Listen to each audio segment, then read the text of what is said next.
Welcome to Vermont's Voice, your source for the public interest conversation in the State House and beyond. I'm your host, Jordan Heiden. Today, I'm sitting down with Katie Erbe, a college student from UVM, as well as Beth Sachs, a member of Third Act Vermont, which is a group of Vermonters aged 60 and above, or Vermonters in their third act of life, taking climate action. We'll talk about today's Climate Lobby Day at the Vermont State House, and before that, we'll hear an important update on climate from Ben Edgerly Walsh, VPIRG's Climate and Energy Program Director. This is Vermont's Voice.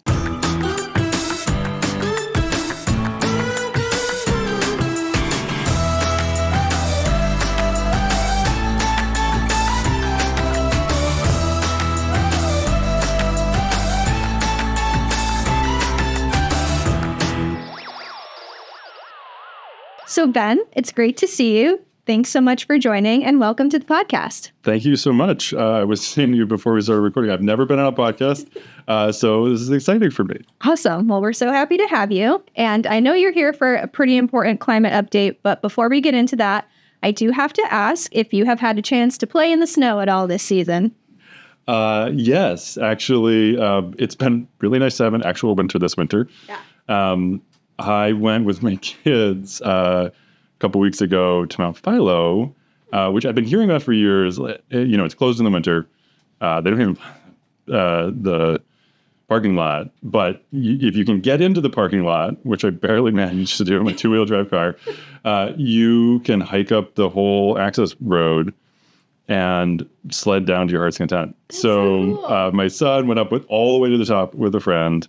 And I hiked the bottom quarter to a half mile with my 6-year-old probably half a dozen times. And it was just a blast. Like I was saying to a friend earlier, sledding as an adult sport is entirely underrated, or winter activity. I don't want it to be competitive. I just have a blast. It's amazing. Getting out there with my kids. And where in Vermont is Mount Philo? I've never been. Oh, in Charlotte. It's a great hiking space. If folks haven't been there, when we have family in from out of town, even folks who can't hike, you can drive to the top and really enjoy the views of Lake Champlain, the Champlain Valley. And it is just absolutely incredible in the winter. I want to get to the top one of these days, but my 6-year-old was not quite up for that hike. That's fair. Yeah, I can understand that. That sounds great, though. I'll add it to my list of things. Normally, I just stick to snowshoeing in my little neighborhood area, but I do want to do more since we actually have a real winter this season, it feels like, which I appreciate. I am curious, do you ski or snowboard or any of that? Cross country a little bit. Okay. Moved to Vermont when I was 6, so had the opportunity as a kid, but had two parents who didn't grow up in Vermont, and so they didn't ski. I never learned to ski. Haven't taken it up as a grown-up. I don't know, maybe one of these years. I love the idea of the tally skiing or backcountry. Oh, yeah. But it's just such a commitment that I haven't actually done it. Maybe when my kids are a little older. Totally fair. I'm asking because I want to get into it, but I'm nervous. I'm really afraid of breaking something in my body. So I feel a little bit timid about starting, but I don't know. Maybe it'll happen one day. Cross country is a good middle ground. That's true. Well, we'll see. We'll see. But obviously today, and maybe for just a short period of time, the snow has stopped. So we can sort of just talk about some other things in climate world if that works for you. And of course, as it is pretty much every week at this point, there's a lot happening, both on the national front, the local Vermont front. And I think it's important to let our listeners know what they should be tuned into. And I think you're the perfect person to talk about what that looks like. So if it's possible, could you start by giving us a national update on climate and what our listeners should really be tuned into? Sure. Less fun. Less fun than skiing and hiking. Yeah, I guess I would summarize it as President Trump and his co-president Elon Musk are attempting to light the federal government on fire and burn it to the ground. Sorry if that's something that you weren't following, but that is what's going on. Unfortunately, climate action is near the top of their list. Almost everything is on their list, but climate action is near the top of it. There are a bunch of really good programs that they're attempting to cut, arguably unconstitutionally in a lot of cases. There are some that Vermont already has money committed that is supposed to be coming in the door that isn't because of Trump and Musk's actions. Specifically, just to give a few examples, we've got a Solar for All program where the federal government was going to, and hopefully still will, certainly should, according to federal law and the Constitution, give Vermont about $60 million to invest in solar for low and moderate income Vermont families, both renters and low-income homeowners. That would benefit tens of thousands of low-income Vermonters. Another $60 million that was also in the Inflation Reduction Act that Biden got passed a few years ago, that would allow Vermonters to make investments in weatherization, heat pumps, other electrification measures.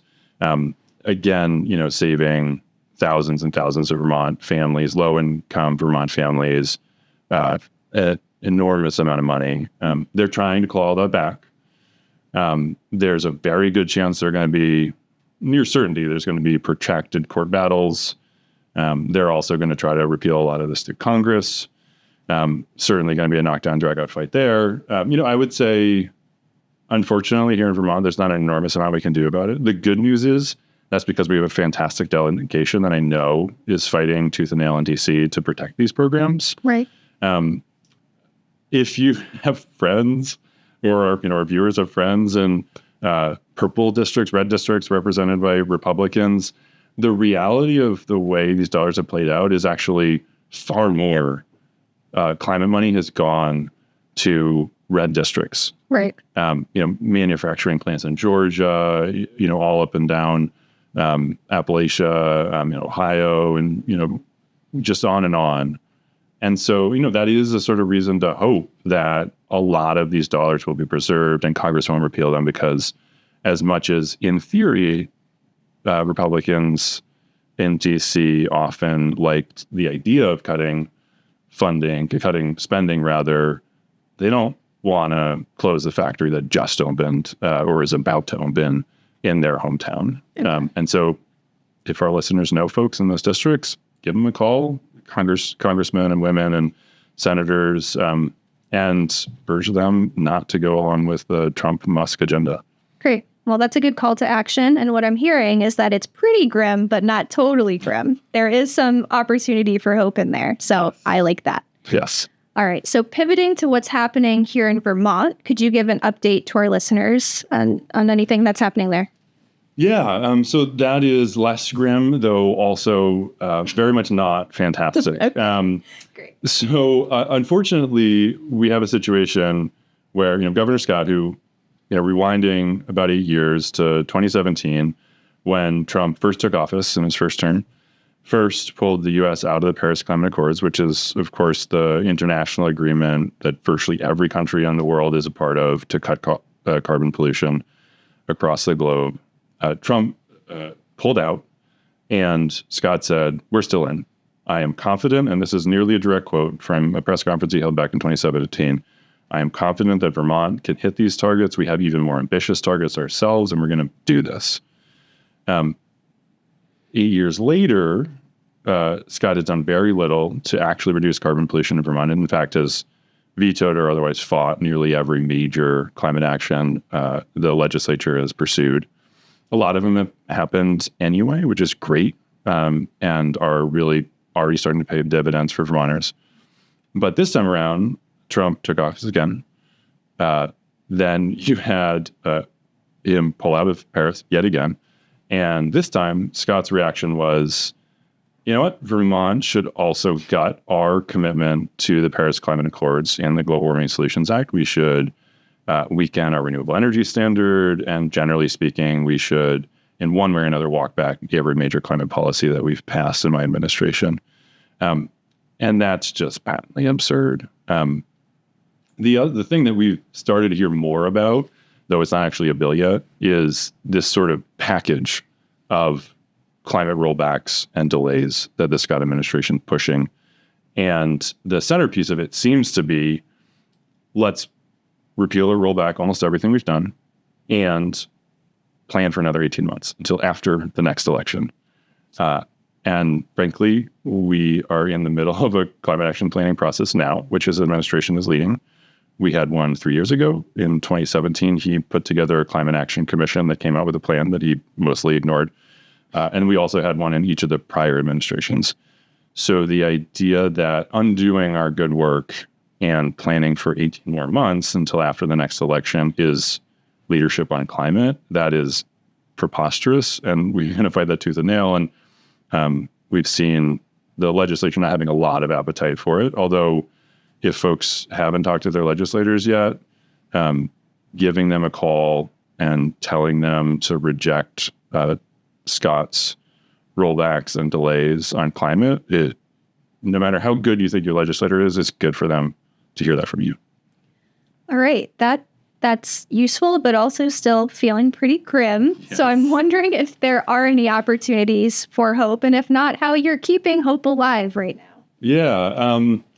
A lot of time with my kids, I would say, really trying to enjoy the small things in life, even as I know how dire a lot of things are. But there are actually some reasons to hope. Let me give you one for Vermont, which actually could end up being a pretty big deal here in Vermont, but obviously is relatively small in the global scheme of things. And then one actually that is global. Okay. So the Vermont one is, one idea that Scott put forward in his budget address, which actually made a lot of sense to us. We probably approached it a little bit differently, but directionally seemed correct, was this idea that we would sort of evolve the goals, the mission of Efficiency Vermont. So Efficiency Vermont's been in existence for 25 years. They have saved Vermonters over $3 billion in electric costs over that time. And over that entire time, they've really, by law, been required to be focused almost exclusively on reducing electric usage and reducing peak electric demand. And largely haven't been allowed to really make the most of the resources they have to reduce carbon pollution and reduce other energy costs that Vermonters have, which are much larger generally than their electric costs if you're looking at somebody's household budget. And so he had this idea that we should evolve their mission and focus it more on carbon pollution and energy burdens. The way that the administration seems to be going about that is cutting some number of millions off the top of their budget and then micromanaging exactly what that goes to. That doesn't seem like the smartest way to go about this. They've had 25 years of experience looking at goals set by the legislature in a holistic way, figuring out how to better serve Vermonters to meet those goals. And so what we're excited to see is a proposal in the Senate by Senator Ann Watson to actually take a look at their mission, really look at the underlying law, and rewrite it to say, right now, in this day and age, 25 years after the founding, the most important things in the energy space are carbon pollution and energy affordability. We need to be decreasing carbon pollution and increasing energy affordability. And Efficiency Vermont should do everything they can to hit those two targets. And that it actually might be an area where there's some real agreement, at least in direction, between the administration, the legislature, even in organizations like VPIRG. That kind of concept is something that we've been supportive of for a long time. It was part of our 2020 platform, along with the Global Warming Solutions Act, kind of got turned into a small pilot during the COVID era of legislating, but now it really seems to be back. And I think that should get more benefit out of that, especially from an energy affordability and climate standpoint, could really serve Vermonters well. Great. The other one is much bigger picture. I was looking at some numbers earlier, and I was double and triple checking this, and I'm almost certain I have it right. And if I'm off by a couple of years, we can issue a correction. But if you look at how much solar Vermont has right now, it's a little bit north of 500 megawatts of solar. That is a lot. Just from a sort of like how many solar panels that is that, or how many homes it can power, it's a lot. It's not nearly everything we need. But when you go back in time a little bit, the total amount of solar on this planet in, I think it was 1996, was less than 500 megawatts. So, you go forward a few decades and our little state has more solar than everything built from the first solar panel that was ever manufactured to 1996. That's incredible. It really is kind of unfathomable. Yeah. And then when you zoom out to the total global production of renewable energy, the thing that, that's awesome, right? Like, that's neat. That's a really cool statistic. It makes me proud of our state and astounded by how far we've come and how fast we've come. But the thing that really gives me hope is, I've probably said this to you before, I don't think it's something that most of our listeners have probably thought a lot about. We fight a lot of big, bad corporations, the chemical industry, big ag, big pharma, big oil, certainly one that we've tangled with more than a few times. They have a lot of power. They have a lot of tricks up their sleeve to stop things from happening. But I would argue that as large an obstacle to progress on the consumer protection, environmental issues that we work on at VPIRG is actually inertia. Just the mere fact that we've done things year after year, decade after decade, the same way, trying to change that, even if there isn't industry opposition, is incredibly difficult. And when you layer industry opposition on top of that, it becomes nearly impossible. The flip side of that is, once you build up a head of steam and you have the momentum and they're trying to stop a steaming locomotive going down the tracks, we have just an enormous force at our back. And even in the face of that enormous power from all of these industries that are trying to slow us down, we have an incredibly good chance of success. And it's more about how fast we get there than whether we're going to get there. When you look at how much renewable energy is being built year after year after year globally, if you look at 2024, I don't think the final numbers are out here yet, but it's almost certainly more than 2023, 2022, 2022 pales in comparison to 2023 and on down the line. And again, we're talking about a parabolic growth trajectory, which is why Vermont has more solar power now than the entire world did a few decades ago. And so that kind of momentum means that even if Trump does everything he possibly can to stop renewables, he simply cannot do that. They are cheaper now than fossil fuels. The momentum is too strong. And our job is to make sure that we move as fast as possible to renewable energy and to efficiency. And getting somewhere faster when you're already moving down the tracks is so much easier than trying to start pushing the train. And so that gives me a lot of hope, even in the face of all of the attacks that we're seeing from the Scott administration, from the Trump administration. And I know that the climate crisis is urgent and we need to move as fast as we possibly can. But the fact that it's about when, not if, I think is something that everyone should take enormous hope in. Absolutely. Well, thank you so much for sharing that. I wasn't sure if you'd be able to do it, but you did instill some genuine hope in me. So thank you for that. And it's hard because I feel like there are times, days and weeks where it's just like hit after hit on the climate front. And I forget that really important piece about inertia. So thank you for grounding me in that reality. That's really important and a good way to end this conversation, unless there's anything else that you think our listeners should be aware of at the moment. I would just say, again, if you haven't already called your legislator, please do so. They need to hear from you. I think there's a perception in the legislature that people don't care about climate nearly as much as they really do. So pick up the phone, open up your laptop, email, call your legislator, tell them reject the Trump-Scott energy agenda, reject Governor Scott's pushes for repeals and rollbacks, and thank them for the hard work that they're doing on this and so many other issues. Great. Well, we will be sure to reiterate that in the description of this episode. So thank you so much, Ben, for being here, and I'll let you get back to your busy work. Thank you so much, Jordan. Thanks. So before we get into our main interview today, I'd like to share a quick clip from a Third Act founder, Bill McKibben. He had some great words to say about today's Climate Action Lobby Day. Well, hello, everybody. And very much wish I was there with you.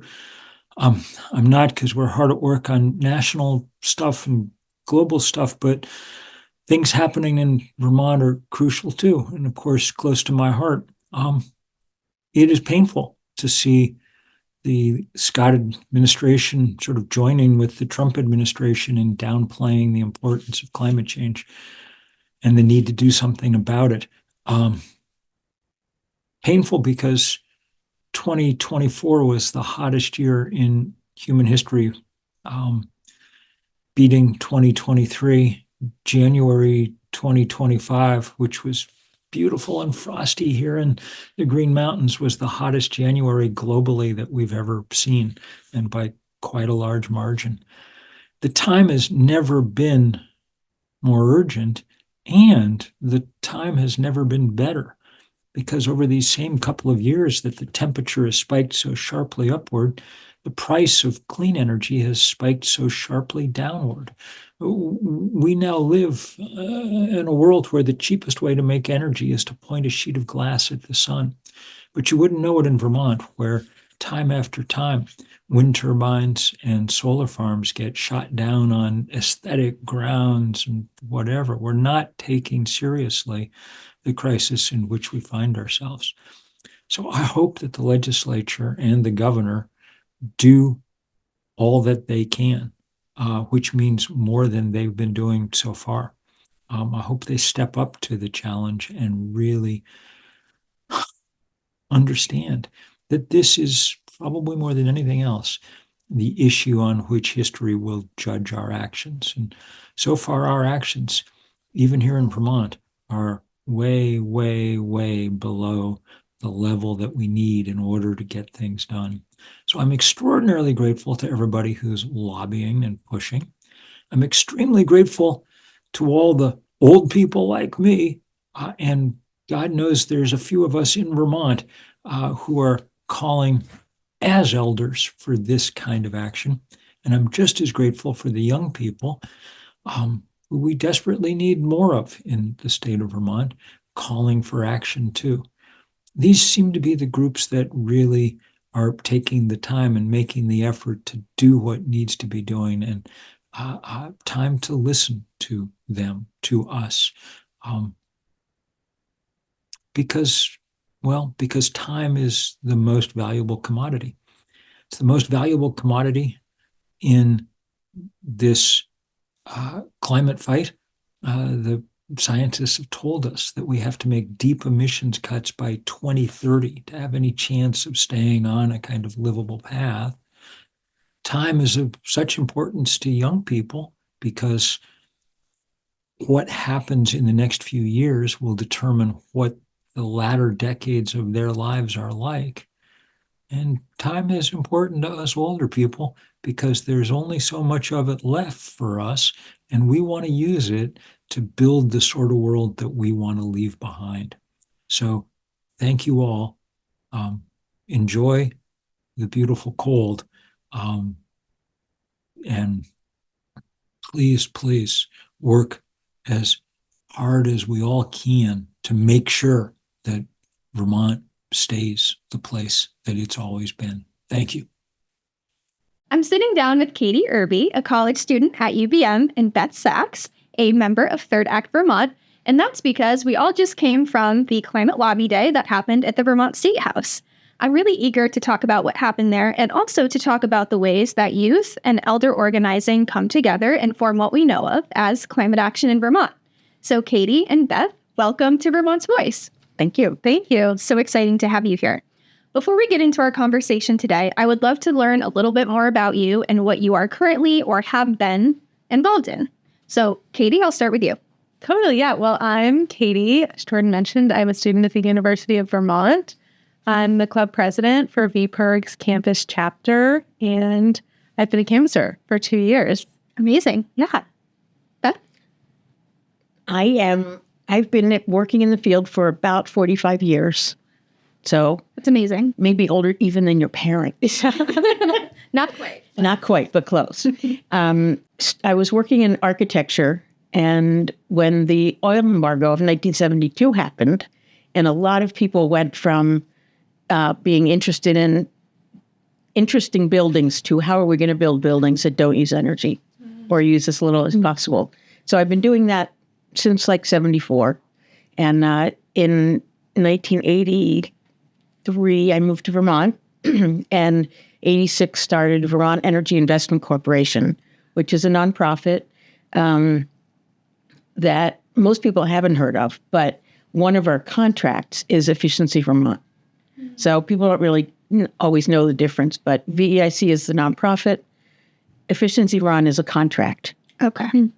And we've grown. When my partner and I started it, we thought we would grow to 25 people or so. And I hear there's 400 there now working, in energy in a nonprofit, which I think is just great. Yeah, those are some serious goals for us to live up. Right? Well, that's amazing. I'd love it if one of you could now just sort of walk us through the lobby day today. Just give a broad overview of what happened. I think our listeners would be really interested in that. Totally, yeah. You want to start? Sure, I can start. We, had about maybe 50 Third Act Vermont folks and about 10 UVM and college students from around Vermont who... Could hardly tell them apart. Yeah, I know, we blended so well. The skin here is just saving little friends. Yes, we got to have a little citizen advocacy training with some VPIRG folks, and we were introduced on the House floor. We had a little tour and a press conference talking about just, the goal of we're coming together in our lobby day. Yeah, it was really exciting. I thought it was great. I mean, I love the idea of Third Act, which I haven't talked about, but I should. Working with students and youth and, young and canvassers and at VPIRG, because it's a really important coalition and it's not easy. So I think we made great progress today. It really felt like we had an impact. They heard us all. They really did. Oh, absolutely. And something I want to mention, because I think this is typically a large part of a lobby day, is connecting with legislators. And I understand that you both had some time to do that. And I'd love to hear how those conversations went, if they felt fruitful or worthwhile, or maybe not so much. I think it would be great to just get a sense of what that was like for both of you. Beth, do you want to start with that one? Sure. I met with Keisha Ram Hinsdale. She has been really strong on this. She's just written an editorial. I don't know if anyone has read it. She and Ann Watson co-wrote a really good op-ed on climate. And I think that she is committed to it. And we asked her to commit. And good. She did. That's great to hear. What a good update. Katie, how were your conversations? Yeah, I got to meet with Senator Becca White, who I think you guys have had on this podcast before. So, she's, obviously really engaged with climate and really passionate about these same issues. She had a lot of great insights on how kind of young activists and students could get involved, especially with some of the bills we've seen coming out, trying to repeal some of the work that you guys at VPIRG have been doing. She had a lot of great insights on how we can kind of stand up against that. All right. So both of those conversations feel very worthwhile. I'm excited to see what comes of them moving forward. The thing that I think was really exciting was that all these legislators saw all of us, the students and Third Act, and we were all, our message was, we're there to help you. We can, in the case of Third Act, we have 700 members, and they all want to go to the legislature and sit in committees and meet legislators and write letters and send postcards and, meet people and meet the legislators and talk. And that's huge because legislators truly do need support. Mm-hmm. Most of them don't have staff, right? They're often supported by volunteers or interns, but not all of them. So it's a lot. And it's great to hear that there are folks in Vermont who want to provide that support. That's right. And that's something we talked about on the tours today. And I think it's just really important to send that home because some folks maybe don't know how to get involved, but legislators will take all kinds of help because they really do need it. Yep. So it's still relatively early in the session, still February, though we know that lots of new legislation is being introduced. I mean, we heard on the House floor just today, there were 30 new bills to be introduced. So clearly there's a lot of movement happening. I'm curious if either of you are closely following any particular bills or maybe it's too soon to say. Yeah, I think kind of as I mentioned, there are about 4 bills on the House side and I think some sister bills on the Senate that are pretty directly trying to repeal a lot of the climate work that you guys at VPIRG have been fighting for like a decade now, which is, if not more, and you've been fighting for it for so those longer bills. than I've been alive. Yeah, it's, some really important work that took a lot, and to see it just kind of like the potential even for it to be erased like that is really scary. And so that's something we're following. I think they're all still sitting in committee with, maybe not a huge future ahead of them, but it's definitely something of note for, in the climate realm this year. Good. And so you're planning to sort of stick with those bills for the long haul, check on the legislative website, show it to the committee hearings. Exactly. Yeah. Okay. That's great to hear. Good to have eyes on all that. What about you, Beth? So I work with Third Act. Can I explain what that is? Please do. Third Act is an informal group of people over 60, old and bold, some of us say, who are really interested in trying to preserve democracy and our climate. And so there are chapters, I don't know, I think they call them chapters, in dozens of states around the country, founded by Bill McKibben right here in Vermont. And the Vermont group, or chapter, now has about 700 members. And in the last biennium, we got in an unusual, for a brand new group, unusual situation where we were actually the kind of shepherds of a bill we were advocating for, and got lots of other organizations like VPIRG and VNRC and CLF and Sierra Club to all, sign on to divest our pension funds from fossil fuels. And it's a great bill, and it sailed through the Senate and then just bombed in the House. So I was so surprised to learn today that they've reintroduced it. I didn't even know that. So we will be definitely following that. Good. The things that the governor is talking about repealing or cutting back on represent 20 hard years of work that VPIRG and all of the rest of us have been doing. And so I hate the fact that it's going to be trying to hold back as opposed to doing new stuff because it was so exciting. I mean, the Make Big Oil Pay and the Affordable Care, and those were all brand new things, just like efficiency Vermont was back 25 years ago. There was nothing, no one had ever heard of an efficiency utility. We made it up. It's wild. What a way to commemorate the 20th anniversary of these climate efforts, right? It's to try to repeal it all. Yeah. It's pretty heartbreaking. It is, but we know that there's a lot that can be done. Yes. Right? And I'm curious if either of you have any big organizing plans, actions, or events coming up, or even things that you're just thinking about that you might want to share with folks today. Beth, should we start with you? Sure. No. Yeah. No. Yes. Okay. Think about it. Yeah. Well, as I mentioned, a lot of the organizing work I do during the school year is on campus with the VPIRG Club and with some of our other kind of political, environmental organizations on campus. I think we're really trying to get students involved in the larger community. And this was a great example of that, of a way to get people out of Burlington really understanding the context they're in Vermont. And kind of the next thing we're looking at in that sphere is town meeting day. I think it's foreign to a lot of people who, it's foreign to a lot of people who come to Vermont and have never seen democracy that local in front of them. And so we're hoping to kind of have an introduction, explain some of what's up on the Burlington ballot, explain kind of what's going on in the State House to folks who, on campus, you really don't, unless they're following the news, they don't have really a general idea of what's going on. And just kind of bringing people together to learn about local democracy, which is, Love it. always a great time. Well, thanks for your future work on that. Yeah, It's really exciting.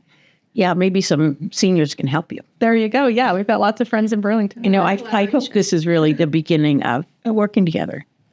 Third Act is working on a lot of different things, and you probably are noticing it too. Since the election, there's just more and more people showing up all the time that are scared and excited and want to help. And so we have a whole bunch of different initiatives. We have a group that works on climate and a group that works on democracy. So we have a campaign to try to get people off of to stop using the credit cards of the big bad banks, the ones that are the most invested in fossil fuels, cut up their credit cards. I think it's really important if we're going to ask people to cut up their credit cards to tell them what to do next. So there's a group of people who have been doing slideshows and presentations on, how to evaluate what bank you do want to be part of and what services you want. So, you're not alone in making those decisions. We also do training, I think we'll be more involved in nonviolent training. Oh, great. Civil disobedience. There's a group of people in Third Act who are really interested in that, who have long histories of times they've been to jail. And they're proud of it. I love that. Yeah. And that actually came up today with Senator Becca White's crew. She mentioned civil disobedience and how we need more of it. She used to see it happening a lot more often at the State House and just in Vermont generally. Right. And so this is really hands-on, and maybe that's something that we can try to coordinate with the VPIRG folks. Lots of kids would love to come to. Because it really, there's very specific things that you need to know. And we all want to be safe. So that's another piece that we're working on. Count me in. Yeah, I want to learn more. Yeah. And a number of other campaigns. And you can find them all on our website. Perfect. Which is, I'm guessing, thirdact.org or thirdactvermont.org.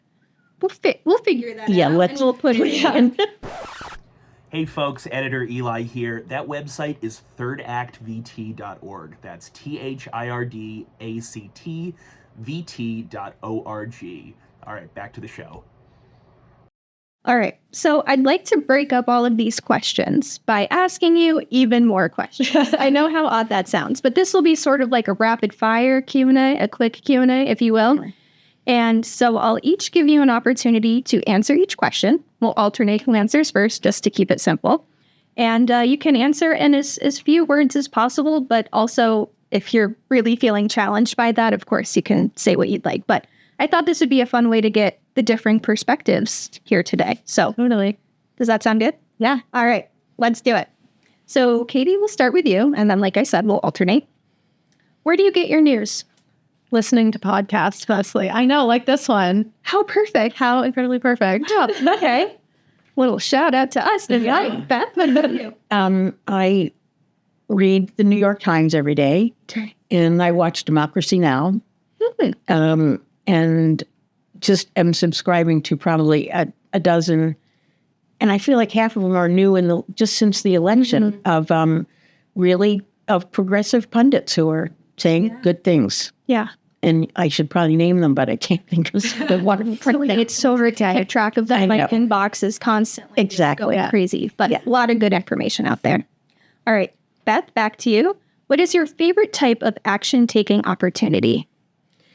One of the things I really enjoy is combining art and political action. I think that Third Act does a great job, and you all do too, of bringing together graphics and for events. And I think I've been like doing art my whole life, and so I like being able to combine those, and also just working with people. I mean, right after the election, there was this mantra that I think was everywhere, not just with seniors. We need to be in community. And I thought, I don't know, really?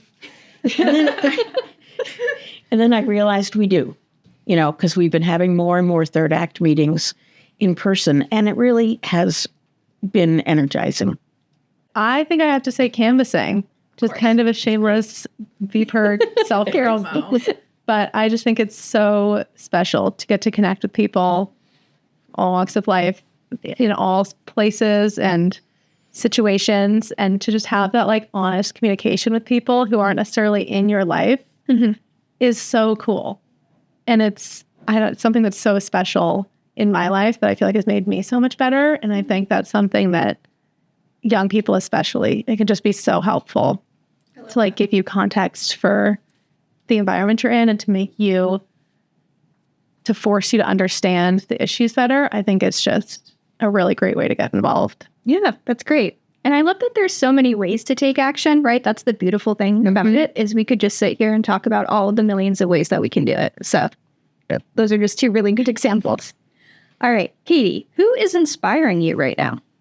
Oh, this is a good one. I will say this is the first year that I've spent really any time in the State House. And I have been really inspired by how many legislatures love their job. Yeah. And are really, really passionate about their job. I think there can be a perception, especially among young people, kind of against politicians. I think that's a pretty fair statement. Yeah. And seeing how many people are there to make their communities' lives better has been really inspiring. It has kind of shifted how I think about the work that gets done in the State House. I've noticed that too. And I'm curious if that's the case in other states. I kind of feel like it's not, but I can't be It might be that special Vermont. Really? Yeah, it's not like there. Yeah. I mean, it's so accessible. Yeah. Which is amazing. I once met 3 governors. I can't remember if it was 4. I think it was 3 on the bike path one Saturday. I mean, that's what. Yeah. It's so Vermont. Wow. And Beth, who's inspiring you? Katie. Oh, Really, there's so, I get wrapped up in how outrageous the new government is, and I don't know if I would call it inspiring. It's charging, but then to hear you and your colleague Sadie, talking about what you're doing and just how much depth of knowledge you have and commitment is just really inspiring. Well, thank you. For context, Sadie is our club vice president, and she also came and spoke at our lobby day today. And she's so amazing and did a fantastic job. well, that's so sweet. I love that. Okay, Beth, back to you. How do you engage folks your age in this work that you do? Well, it's interesting because the third act is about people who have more time. I mean, a lot of us are retired, so we have more time. A lot of us have more resources than we ever have, and a lot of knowledge. So when we get together, everyone's coming out of the woodwork with lawyers and artists and writers and so many different kinds of people. And how do we reach them? I think we haven't done a lot. We haven't done a lot, really, of outreach. But people are coming to us, and I think that we could do more proactively to engage people. Great. Yeah. I feel like for younger folks, maybe, digital media is kind of the first answer people think of. I think this podcast is probably doing numbers with folks my age. And that's kind of a way to really easily access, younger folks. What I think reaching out to kids in person especially is so important, and it's really impactful in like this moment as kind of the kids who came of age and did high school and early college through COVID. I think there are people who haven't had as much experience connecting over these issues they're passionate about in person. And we see so much online about like huge important issues constantly, that being able to sit down and talk to someone about it is, I think, really impactful for these younger people. And it's why, people like me get hooked on the canvas and do it summer after summer. And it's why, this organization has so many amazing young people like you come through and like really grow, is that it's so focused on in-person, like physical person-to-person connection. And I think it's just really important for kids. And I think it works really well. Well, I appreciate that you called me young. That's nice.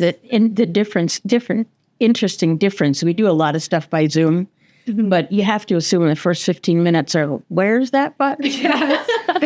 Right. We're getting better, but there can be a lot of confusion at the beginning. We're learning. We're all learning. Yeah. It's hard. And it's fun, and people are patient and That's what's important. take care of each other. Yeah. Actually. Yeah. So, as you both know, it was recently President's Day. So, just in the spirit of that, I'm wondering if either of you happen to have a favorite president. And it's okay if you don't, but I'm going to ask you anyway. I have always had a soft spot for Jimmy Carter. Okay. I don't know if I can elaborate much, but It's just a vibe, a feeling. just a vibe. Yeah.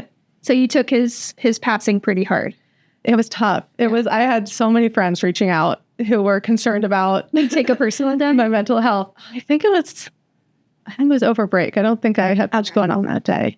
Yeah. So I got to really sit in it and also make it rest. Okay. I think it's great that so many people learned so much about President Carter during when he died because he's, doesn't have a great reputation as president, but he does as a human being. And I really feel like he deserved that credit. That's great. So is he your favorite too? No, I guess maybe FDR. Okay. Do you want to Works progress, Okay. the kind of big public movements. Yeah. Yes. Great. Well, that's fun. Yeah. All right. 2 more. What brings you hope, Beth? You too. You won't. Really. And the seniors too. I mean, all of us, I think that there's so much that we're fighting against. And yet in the long run, we are the ones that have to take the long view. And I think that that's what we can do. That's what we can offer. For other people for everybody, is that this is not going to be forever, the situation that we're in right now. And we just have to keep at it because eventually I think there's more of us than them. That makes me feel better. Thank you. I'm always trying to source hope from everywhere because it can feel hard sometimes. So certainly appreciate that perspective. Yeah. Katie? I think I want to throw it right back at you, Beth. I have been thinking a lot about as we see, climate work start to face opposition and, potential backsliding and through, Roe being overturned and all these changes that make it feel like we've been shot back 50 years. I have just really been thinking about all the people who fought for all of this the first time and how hard it must have been when there wasn't that precedent, that example of how to do it. I mean, thinking about, the college kids who kind of created the climate movement and that environmentalism and all the women who fought so hard for decades before there was a precedent and before there was any, legal protection for it. I think about those people and how brave they were and how hard they had it. Yeah, the gratitude I hold for that leadership. For everyone who came before us. Absolutely. And how shocked a lot of us are that, yes, I have to do this again. I know. Yes. It was a lot the first time. That's something, yes, we hear a lot on the campus is people who love to see young people, still coming through the movement, but who are so heartbroken by just... Right. Well, one thing that's important, I think, is that, I grew up protesting the Vietnam War and other and Earth Day and Sunday and all that stuff in the early 70s. And I just feel like I don't really have the energy for it. But I keep thinking, do we need to have those big kinds of rallies and big ones and small ones? And we do, because we need you all to be inspired. It was inspiring. Yeah. It felt like we could make a change. Yeah. And I really hope we'll get back there. Yeah, we're going to try. That's for sure. All right. Last question of this not so rapid fire segment. What's one thing that you want the other to know? Beth, we'll start with you. What do I want Katie to know? Yeah. I have a lot of experience and a lot to offer. But I want to offer it to new leaders. Because we should be behind you all at this point, really being by your side and behind you, helping you. Because there are a lot of things that are different now. And the whole idea of diversity and inclusion, that was not part of that movement. And so I think that you all really embrace that and see a larger system of climate justice and environmental justice and justice. Yeah, that's incredible. I just would say that we are so grateful for everything that you and, your peers have done to make the world that we grew up in, I think, so much better. I mean, it's just like you guys have fought so hard for so long. I think it's incredible to see. And I think now there are so many young people who want to get involved and who are inspired by that and just don't know how. And I think especially, the work I've seen today and that you guys have done through Third Act is something that really is inspiring for young people and shows them that there are, organizations and so many people who are willing to help them. Yeah. And the idea that we can actually do it, because now you and I are real to each other. Yes. That's great. It's incredible. Really exciting. Right. We don't have to operate in silos. We can do this work collaboratively together and maybe get twice as much done than we would have otherwise. Yeah. And I feel like after today, it's not in theory. Right. I'm gonna be. I'll write your email down. Well, gosh, this was super heartwarming. Thanks for playing. So that was a lot of fun. Thank you so much for playing along. And just because we did talk a little bit earlier about today's press conference, I do want to share a quick clip that I think highlights that good energy in the room. Hi everyone, my name is Sadie Kieran. I'm a senior at UVM studying environmental studies. I'm the VP of the VPIRG club at UVM. Just the other day, my mom was telling me that when I was about 9 or 10, so around the time that Obama was running for his second term, I asked her, hey mom, when was the last female president? And of course, that kind of struck a chord within her because she had to respond, Sadie, unfortunately there hasn't been one. But I guess I immediately responded, okay, well then I'll be the first. So obviously kids have big dreams. I'm sure the legislators in this building had big dreams growing up as well. But the difference is they got to live their dreams. My generation's larger-than-life ideas have been crushed by climate change. This will be my third year getting to canvass across Vermont, and by and large, the constituents in this state find the main concerns are affordability, housing, and climate change. And these issues all go hand in hand. Imagine how unaffordable this state will be when floods, climate-related illnesses, and heat waves become more frequent and take over the brunt of our living costs. I have had the pleasure and privilege of calling Vermont home for many years, but unfortunately the rollbacks of these bills might make this state unlivable. It won't be sustainable for my generation to call Vermont home anymore. When we hear Governor Phil Scott talk about delaying these pieces of legislation, it is congruent with Donald Trump denying climate change, because delaying these bills is just as terrible and devastating as denying their importance, as we do not have time to waste. I feel angry that I can't do more than this to ensure that I get to live a full and healthy life. So now I'm talking straight to the legislators in this building. Vote no on rolling back these climate initiatives like your future depends on it, because ours does. Thank you. So Beth, I would love to hear advice that you have for other Vermonters who may be entering into their own third act of life, who may be interested in getting involved, but maybe feel a little bit nervous or unsure of how to do that. Right. Well, there's lots of ways. I mean, go to the website for sure. But also, we have really strong regional groups, and I think 6 or 7 right now, and in different counties. Not all the counties in the state yet, but those groups, that's where you have the personal connection that matters so much.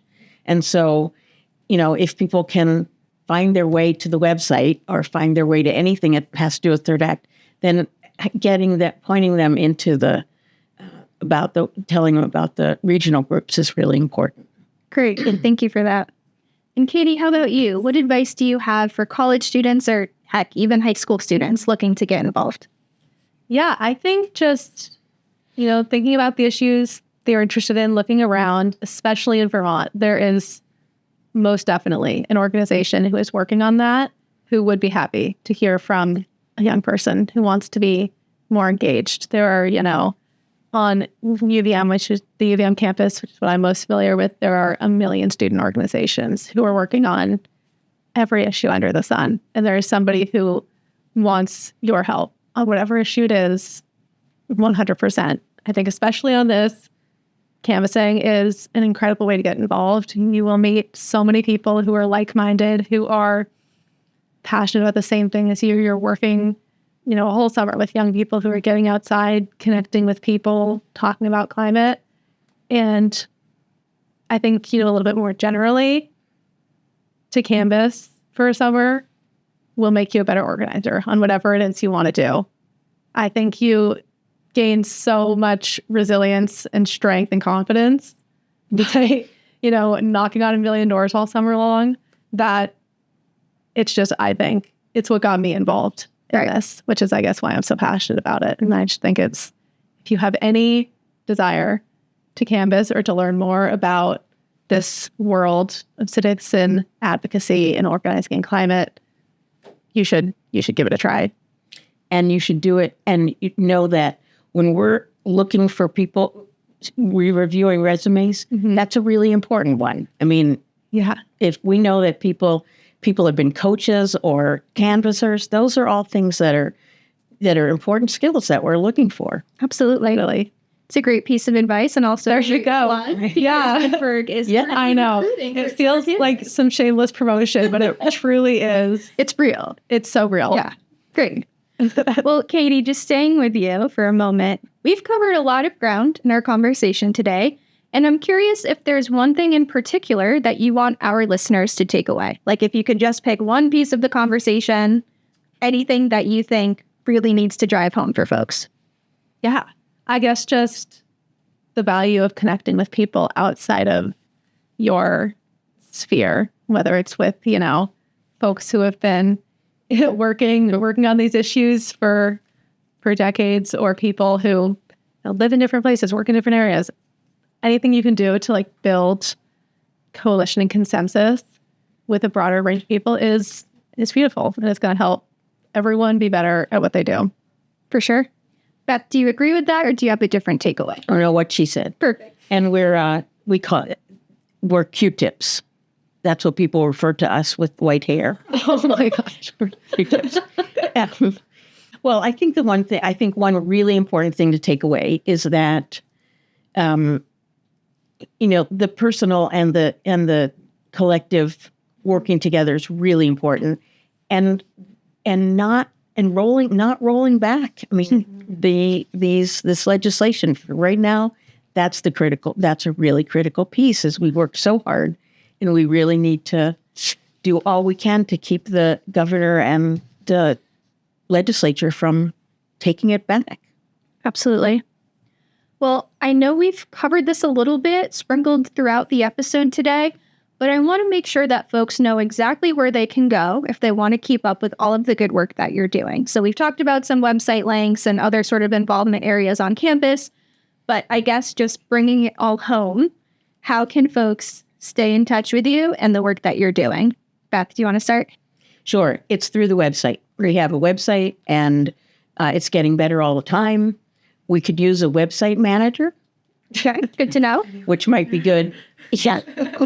Well, we on campus, our club activities are usually shared through our VPIRG Canvas Instagram at VPIRG Canvas, I believe. And then more generally, this legislative work that you guys have been doing is VPIRG.org. Yep. Just add VPIRG on Instagram. It's pretty. Yep. If you go looking, you'll find it.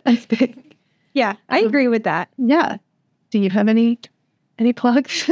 Not at the moment. I mean, I feel like this podcast is kind of my plug. If you found this, I think you're probably you're pretty involved, pretty invested. Probably already know about the ways to access this information. Yeah, but right. Remind folks. Look out for actions in the street. Mm-hmm. Yes, because there's going to be so many more of those. Absolutely. And 2 years ago when we did an action about closing down the banks, getting people out of the big bad banks, we worked for months organizing, and there are, I think, 150 people there. We called the last one, which was around the Women's March, was like 3 hours. Wow. And more people, and 150 people were there. So, people really want to be out in the street. Yeah, me too. I do. Yeah. All right. Well, Beth, Katie, thank you both so much for being here today and for all of the work that you're doing. I know you've both had exceptionally long days, and I've only made it longer for you. So I will let you go, but just know that I'm so excited to see what you do next. Thank you so much. And that's our episode. Thanks so much to Ben, Beth, and Katie for joining us and telling us all about their important work. And as always, if you'd like to learn more about anything we discussed in this episode, please visit vpirg.org, get on our mailing list, and follow us on social media. Don't forget to like, comment, share, subscribe, and rate us 5 stars. And if you have any questions, thoughts, ideas for future episodes, feel free to email me at jheiden@vpirg.org. That's JHEIDEN@VPIRG.org. As always, I'd like to give a special shout out to my co-producers, Elijah, Katie, and Josh. And again, I'm Jordan Heiden, and you've been listening to Vermont's Voice. Take care and talk soon.